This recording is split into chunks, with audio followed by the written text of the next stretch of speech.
بسم اللہ الرحمن الرحیم۔ حضرت جنید بغدادی اور حجام کا واقعہ۔ حضرت جنید بغدادی کہتے تھے کہ میں نے اخلاص ایک حجام سے سیکھا۔ میرے ایک استاد نے ایک دفعہ کہا کہ تمہارے بال بہت بڑے ہو گئے ہیں، اب انہیں کٹوا کے آنا۔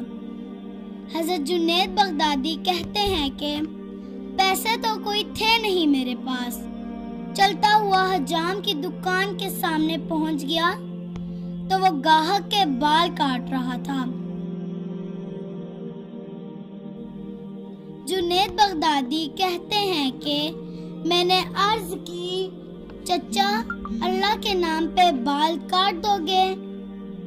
یہ سنتے ہی حجام نے میری طرف دیکھا اور پھر گاہک کو سائیڈ پر کر دیا اور کہنے لگا، پیسوں کے لیے تو روز ہی لوگوں کے بال کاٹتا ہوں، اللہ کے نام پر بال کٹوانے آج پہلی بار کوئی آیا ہے۔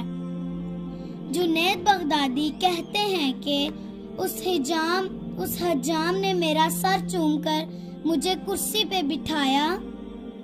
اب وہ حجام روتا جاتا اور میرے بال کاٹتا جاتا۔ حضرت جنید بغدادی کہتے ہیں کہ میں نے سوچا کہ میرے پاس جب کبھی پیسے ہوئے تو اس حجام کو ضرور کچھ دوں گا۔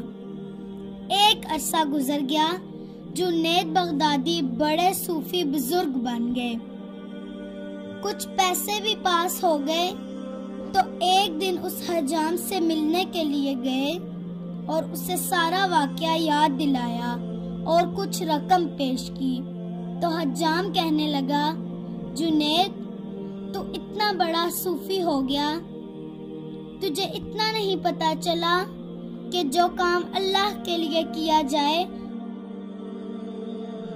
اس کا بدلہ مخلوق سے نہیں لیتے۔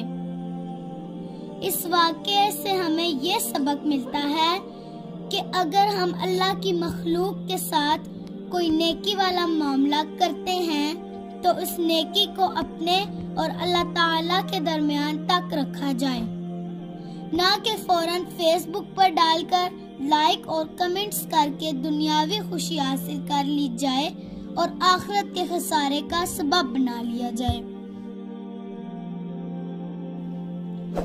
اگر آپ کو ہماری ویڈیو پسند آئی ہو تو ہمارے چینل کو ضرور سبسکرائب کر لیں۔ شکریہ۔